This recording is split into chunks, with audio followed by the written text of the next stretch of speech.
আজি মই আপোনালোকৰ ওচৰলৈ একেবাৰে সিম্পল ভেনিলা কেকৰ ডেকৰেশ্যনৰ ভিডিঅ' এটা লৈ আহিছোঁ।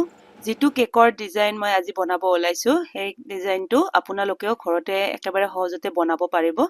তাৰ আগতে মই ক্ৰীমখিনি বিট কৰি ল'ম। এয়া মই 2 কাপ ক্ৰীম লৈ লৈছোঁ, হুইপ ক্ৰীম, আৰু ক্ৰীমটো দেখিছে ডিলাইট ক্ৰীমটো লৈ লওঁ। আজি অৱশ্যে মই ক্ৰীমটো বিট ইয়াৰ আগৰ ভিডিঅ'টো দিয়া আছে কেনেদৰে বিট কৰোঁ, তথাপিতো আজি অলপমান দেখুৱাই দিলোঁ। ক্ৰীমখিনিত মই আজি হোৱাইট কম্পাউণ্ড চকলেট অলপমান গলাই দিছোঁ, তেতিয়া খাবলৈ আৰু বেছি ভাল লাগিব।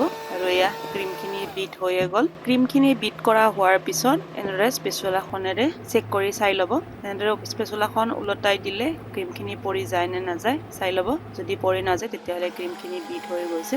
ক্ৰীমখিনি বিট হোৱাৰ পিছত মই আকৌ অলপমান মেচিনটো একেবাৰে ল' স্পীডত চলাই দিম। এনেকুৱা কৰিলে কি হয়, বিটাৰত বহুত বেছি ক্ৰীম লাগি ধৰি নাথাকে।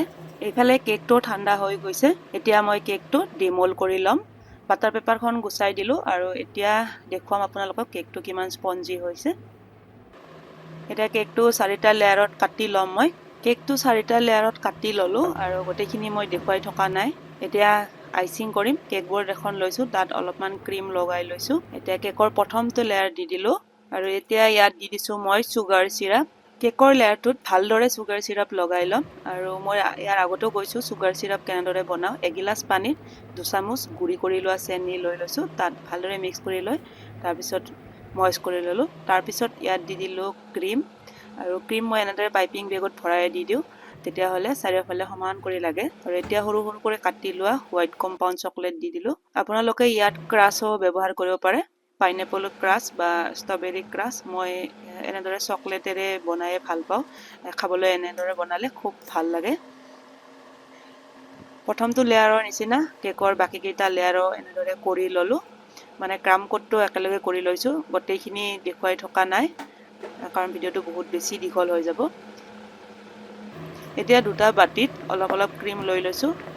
এতিয়া মই এইটো বাটিত লিকুইড পিংক কালাৰটো মিক্স কৰি আছোঁ। অলপমান কালাৰ দি দিলোঁ, তাৰপিছত মিক্স কৰি চাই ল'ম। অলপ পাতল হোৱা যেন লগাত আৰু অলপমান কালাৰ দি দিলোঁ।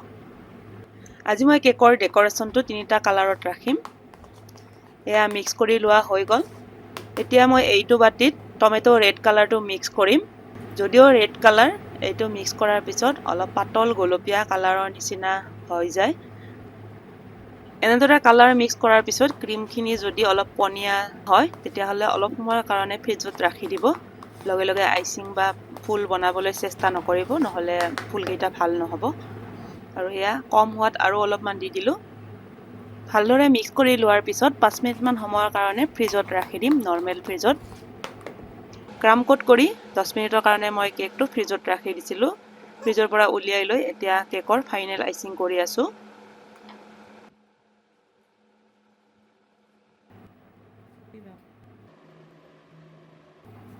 কেকটোৰ চাৰিওফালে ক্ৰীম লগাই লোৱাৰ পিছত এখন স্ক্ৰেপাৰ লৈছোঁ। স্ক্ৰেপাৰখনেৰে ছাইডটো সমান কৰি ল'লোঁ, তাৰপিছত স্পেচুলাখনেৰে ওপৰৰখিনি সমান কৰি ল'লোঁ। এনেদৰে বহুতবাৰ কৰিব লাগে কেকটো ভালদৰে ফিনিচিং কৰিবলৈ হ'লে।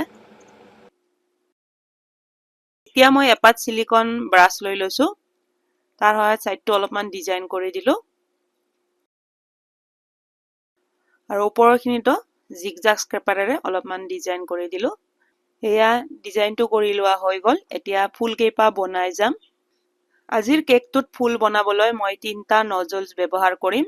এটা হ'ল 1M, দ্বিতীয়টো হ'ল 2D আৰু তৃতীয়টো হ'ল 2F। এই 3টা নজলৰ সহায়ত, যিহেতু বেলেগ বেলেগ কালাৰ মিক্স কৰি লৈছোঁ, সেইকাৰণে 3টা নজলে লৈছোঁ। এই 3টা নজলৰ সহায়ত ফুলকেইপা বনাই যাম। ফুলকেইপা কেনেদৰে বনাইছোঁ দেখিছে ভিডিঅ'টোত। হাতেৰে পাইপিং বেগখন প্ৰেছ কৰি দিছোঁ, তাৰপিছত হাতখন ঘূৰাই দিছোঁ। এনেদৰে ৰ'জ কেইপা বনাই ল'ম মই। ভিডিঅ'টো চাই থাকিলে অনুমান কৰিব পাৰিব কেনেদৰে বনাইছোঁ। ঘৰত বনাব ট্ৰাই কৰিলে আপোনালোকে পাৰি যাব, কাৰণ একো টান নহয়, ডিজাইনটো একেবাৰে চিম্পুল। 3টা কালাৰ ক'ত কেনেদৰে মিলাই দি দিলোঁ, আৰু দিয়াৰ পিছত এতিয়া মাজত মই হোৱাইট কালাৰটো দি আছোঁ।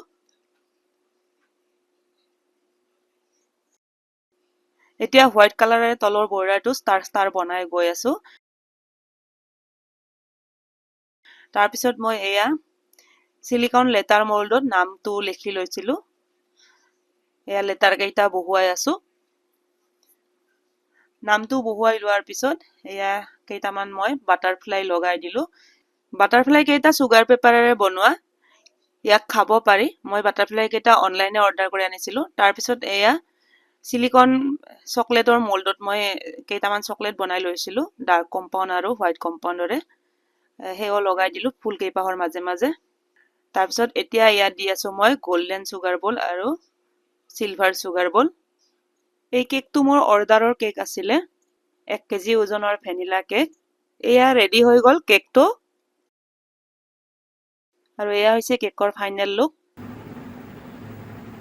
কেনেকুৱা হৈছে কমেন্ট কৰি জনাব আজিৰ ভিডিওটো এইখিনিতে শেষ কৰিম ভিডিওটো শেষলৈকে চোৱাৰ বাবে ধন্যবাদ